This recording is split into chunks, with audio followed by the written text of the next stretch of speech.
we are also involving the students themselves. They also deserve to have a voice.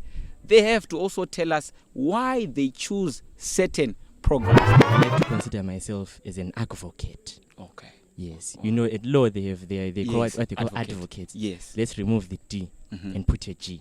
All right. And our students learn how to produce the seed, how to harvest it, how to grade it, how to dress it, how to improve its germinability, and how to then package it for the market, and how to market it. So No, there is more beyond agriculture. Within agriculture, there are other certain fields that you can actually venture into.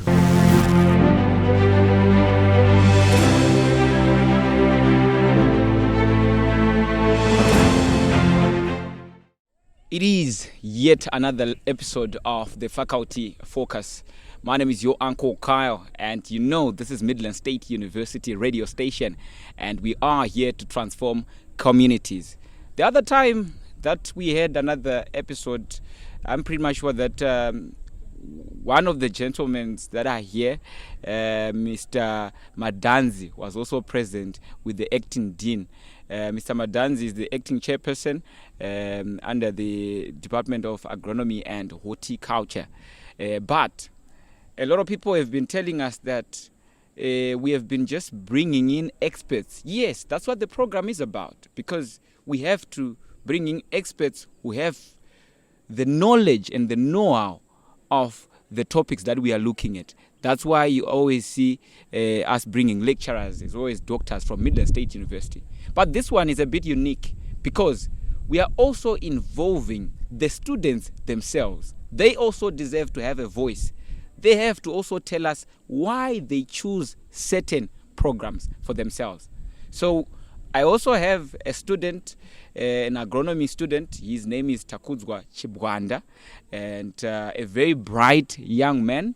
And I'll allow him to introduce himself the best way he can.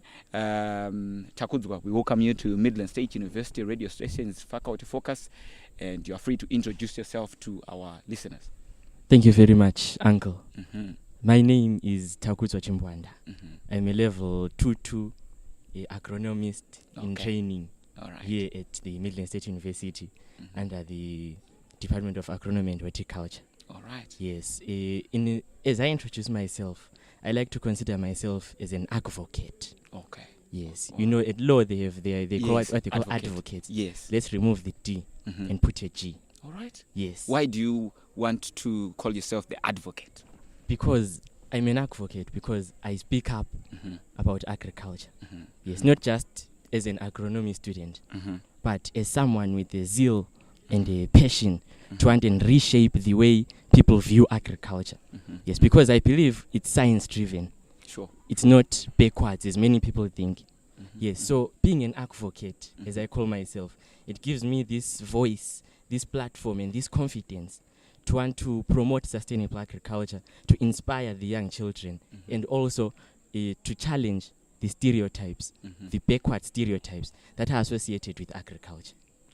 You have seen what I was talking about. He is a bright young man indeed. And coming back to Mr. Madanzi, I'm pretty much sure you introduced yourself last time, so I will not get you to reintroduce yourself. But getting straight into it, for someone who may be hearing about agronomy or horticulture for the first time, how would you explain what these two programs are all about?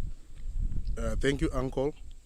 The Department of Agronomy and Horticulture has twin areas of focus.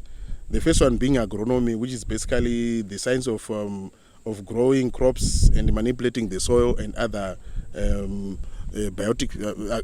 abiotic factors like the sun, and water, and so forth into tangible food. So basically, agronomy deals with field crops. And field crops are such crops like maize, wheat, the millets, sorghum. We have root crops like cassava, Irish potato, sweet potato, madumbe, or cocoyam, taro cocoyam. Madumbe is what we call taro. and the cocoyam is what we call gogoya this side. We also deal with other cereals like rice, legumes like groundnuts, soya bean, bambara nut. We grow crops like sugarcane, tobacco, barley, which is used as malt for the beer industry, and many other food and industrial cash crops, which fall under the term agronomy. But horticulture is almost the same science, but you are now talking about the science of producing vegetables, fruits, flowers, and ornamentals. We also, these days, there's a huge growth in terms of herbs, which are seen to be beneficial to people's health and well-being. So we also get into those levels. But by and large, when we say that agronomy is or horticulture is a science, people just think that when you talk of agronomy and horticulture, you're talking about just growing the crops. We go beyond growing the crops to understanding the very basic science of starting from the basic cell unit, which makes an organ, and an organ making a full being, a complete organism. So we go into those things, and we would call that aspect maybe plant biology, and we also include issues of physiology of the plant. So we are basically saying in what environment would the plant thrive to produce the highest yield. So we deal with such issues. We don't only deal with such issues, we go on to develop varieties through crop breeding, and we have a BSc in crop improvement and seed production. We also have a MSc in crop improvement, and these two programs deal with crop breeding. Even in the general agronomy or horticulture, our students also come learn about how to develop crops through breeding. We also deal with issues to do with crop protection, and the crop, like any living being, is affected by diseases and pests, and also weeds. Remember, any unwanted plant you see in your field, whether it's on your lawn or it's in your crop field, is a weed. We also deal with the management of weeds. We go on to look at specifics. For example, vegetable production, we call it olericulture. Flower production, we call it floriculture. And those areas dealing with ornamentals, we can even call it ornamental production. And we bring in terms like landscaping. So if you see this terrain where we are, this whole chapel area and the administration block at MSU is landscaped. So our students also learn about how to landscape. Maybe it's in a park, or if it's also at a homestead, or even a hotel, or in a city. So you may find that the city of Harare has a parks and estates department where they look after their parks and also even streets and so forth. So if you look at streets that are well kept with palm trees mixed with street lights and so forth, the landscaper is needed in that area to really make what we see look beautiful. So that is part and parcel of what we call agronomy and horticulture. We go a step further to deal with issues to do with processing, value addition and processing. So our students learn on how to prolong the life of grain, how to prolong the life of vegetables and fruits. When it comes to vegetables and fruits, when we talk of export crops going to the Netherlands or wherever in the world, these products need to go to and reach that market in a very good state, very high quality, not only as you look at the crop, the anesthetics, but also in terms of taste and the nutritional benefits of that product. So our students are well versed with these things, the science of making the fruit or vegetable life longer. So we deal with issues to do with longevity and so forth. In between the production and the markets, there are issues to do with seed production. The farmers need good quality seed to grow their vegetables, to grow their field crops. And our students learn how to produce the seed, how to harvest it, how to grade it, how to dress it, how to improve its germinability, and how to then package it for the market, and how to market it. So you would find that as our students do learn agronomy and horticulture, they also learn to do business. They learn learn fundamentals of economics in agroeconomics. They learn fundamentals of farm management. They also learn about fundamentals of marketing. It's very important that they know how to market and produce crops, to market the crops or whatever they produce at the farm, because that's one of the very problematic areas faced by farmers on how to make sure that a product goes to the market in high quality. So we try to infuse such skills to our students. All right. Okay. Yes. And coming back to you, Takudzwa Chimbwanda, what inspired you to choose agronomy and horticulture as your program, especially here at Midland State University? Thank you very much. I was quite young. Okay. Yes. As in you started agriculture at a young age? Yes. Okay, tell us about it. Your parents are into agriculture, or No. your relative? What was the journey? There is this man, Mr. Chimbwanda. Okay. He was my high school teacher for Form 1, Form 2. He's the man who inspired me to venture into agriculture. I also had a backward mindset of agriculture, thinking I'll be in the field, in the hot sun, every single day. But he's the one who instilled this mentality in me that no, there is more beyond agriculture. Within agriculture, there are other certain fields that you can actually venture into. Yes, so he's the one who instilled that in me in Form 1 and Form 2. He also inspired me when he left where he was teaching, where I learned for my Form 1 and 2. And he's now at an agriculture institution right now. All right. Yes, so we still keep in touch, and he is the one who inspired me to say, keep on keeping on with your field. Then I proceeded Form 3, Form 4. I passed my O-levels well, and then when I went to A-level, I then decided to go into crop science.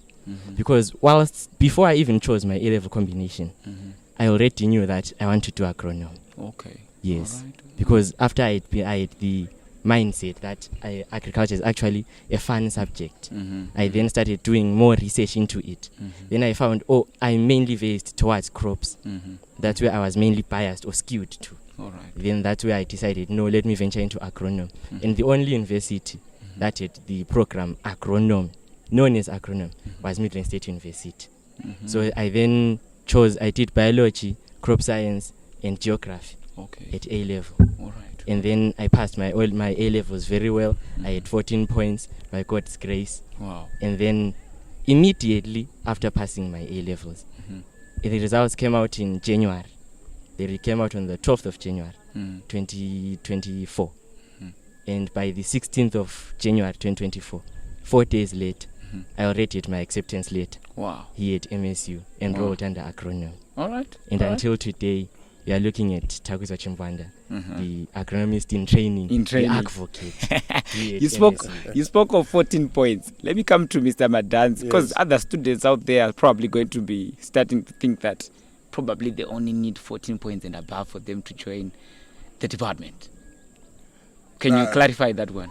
Not at all. I think we need 2 A-level passes in relevant subjects. So in the past, before ZIMSTEC introduced agro-science and crop science, the relevant subject there was biology. The most relevant subject was biology. Even up to now, we still encourage people who are in Form 1, Form 2 to choose biology at Form 3 and 4 up to 6. But also they can alternatively do crop science, like what Takudzwa did. All right. So what we want there is probably two A-level subjects, biology or crop science, and mathematics, geography, chemistry, or even physics. You can come and do agronomy with us. We don't really need much. Okay. So, but we encourage everyone to come. Those with 2 points, those with 15 points, they are no. When you come here, you then realize that the way we teach you does not disadvantage you because you have 2 points. We introduce everything in stages that would allow everyone to grow at the same level. So you'll be running together with the 15-pointer. And you can still get to have a first class with your 2 points if you are dedicated to your studies. But high flyers like Takudzwa, and earlier on in the other episode I mentioned about Koleta Sabuya, they are very good friends.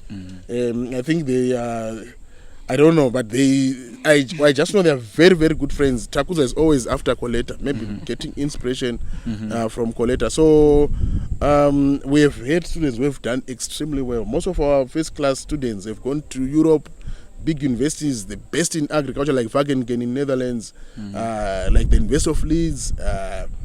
Some have gone to the University of Michigan. Some have gone to the University of Texas and There's a University of Texas and which specializes in agriculture. They've gone to China. They've gone to Australia. They've gone everywhere. So come with your subjects, those 2 points. We want them, the 2 E's. We want them. Anything more than that, we want it up to 20 points or 40 points if you can get those. All right. Yes. And Takudzwa, what has been your most interesting hands-on experience here at Midland State University under the department that you are, or maybe the most interesting hands-on project? It might be probably a greenhouse project, or it might be a cannabis project, or whatever it is, or it might be a field trip. Tell us about your most interesting hands-on experience that you had so far. I know that this is only your second year at Midland State University under this department. Okay, thank you very much. Honestly, I can't choose one. Okay. All of There them. are many. There are many. Well, just give us a few then. Okay. The most interesting that I would have done was a practical in a module called plant pathology, biology and management of plant pathogens. Yes, my lecturer, the way he made that practical, it made me want to venture more into plant phytopathology. Okay. Yes. All right. And besides that one, we here on campus we have what is formerly known as the HEPR, the Agricultural Practice Department. There's actually an on-campus farm or field. All right. Yes, where there are various enterprises or ventures from crop production to even livestock. So I volunteer there. I usually go there each time I'm free. I make sure that I volunteer there. All right. Yes, that's where I get most of my inspiration. That's where I can apply whatever I learned in class on the same day at the field.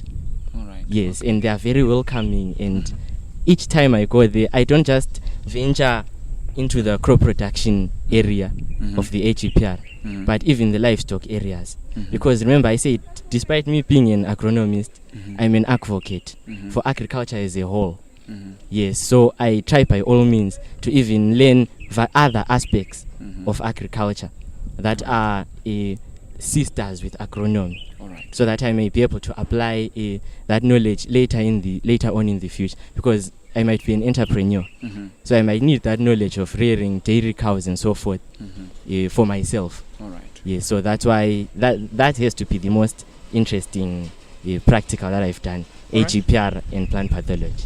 All right. And where do you see yourself, or what do you see yourself doing after school? Do you see yourself working for someone else, being employed by a certain organization, or do you see yourself starting your own projects as an entrepreneur under agronomy? Okay, thank you very much. Well, God willing, I would prefer to first work under someone else. All right. Yes. So as to gain experience, exposure, and so forth. And then gradually venture into my own ventures. But not just starting with my own venture, then they're fresh out of a tertiary. No, I prefer to work under, if it's possible, under different institutions and different people. So that, because I learn new things every day. Okay. This institution might teach me one thing, the other teach me another thing, that I may integrate into my own entrepreneurial ventures that I might have developed or thought of at that time. All right.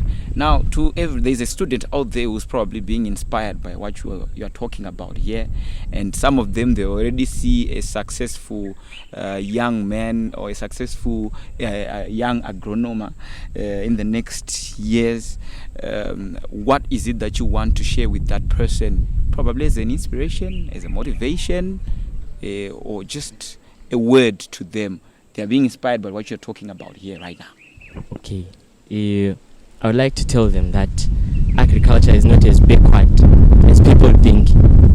Because I actually remember when I went to apply for my application, when I went to pay for my application fee to enroll here at MSU, the bank at the teller where I was paying the money was like, let me see your points. And then he saw my points and then was like, why are you doing agriculture with all these points? You can be right here doing engineering, doing electrical, this, biology, that, big words. And I was like, no, I want to do agronomy.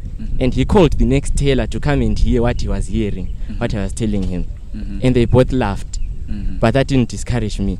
So I'd like to tell them that within the field of agriculture, there are other various fields in there. It's broad. It's not just a backward thing as many people think, stereotypically. Definitely. Yes, there's pathology, plant entomology, soil science. The list is broad. I think it's about 43 when I'm listing all the modules that I do. Right. Each module being a different thing.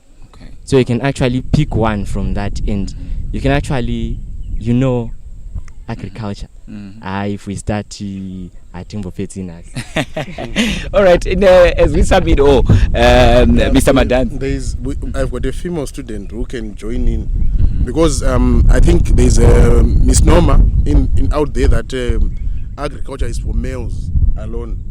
But I can happily say to you the percentage of female students in our faculty has been going up. We started off below 20%. I came here, I joined MSU in early 2004 as a young lecturer, and at that time about 20% of our students were female.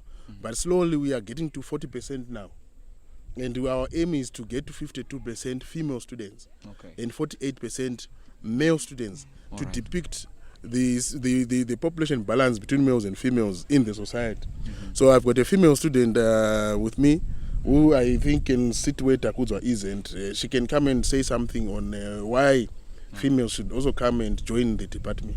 All right, definitely. I'm sure she'll be coming through on the next episode as we are still involving the students. So in the meantime, again, I want you to help me thank Takudzwa. Well, Takudzwa, I think, is something very interesting, which we think we are going to also have more time with him at the radio station. I'm pretty much sure that my guys behind the scenes, they can agree with me on this one because there's a lot that we want to know from the students themselves because they are the ones who make the university what it is. Without the students, well, we can only be the staff without the students. So who can we be teaching, right? Who can we be lecturing to? That's why we need to involve them in this faculty focus. Ladies and gentlemen, I've been joined by Takudzwa Chimbwanda as well as Mr. Madanzi on this episode of the faculty focus. My name is Yohan Koka. Stay tuned for more. Ladies and gentlemen, it's an honor on this faculty focus podcast edition because I have a lady student and I believe that she's also going to inspire. Can you tell me one thing that surprised you under this program that was quite interesting when you started doing this program? When we were told that we had to do lab practicals, when I came here, I thought that our practicals would only be in the field. What would you want to say to other lady or women out there who are interested in the program that you are doing? I would like to tell all the women that are out there that don't limit your potential. Women can also be in agriculture just like men.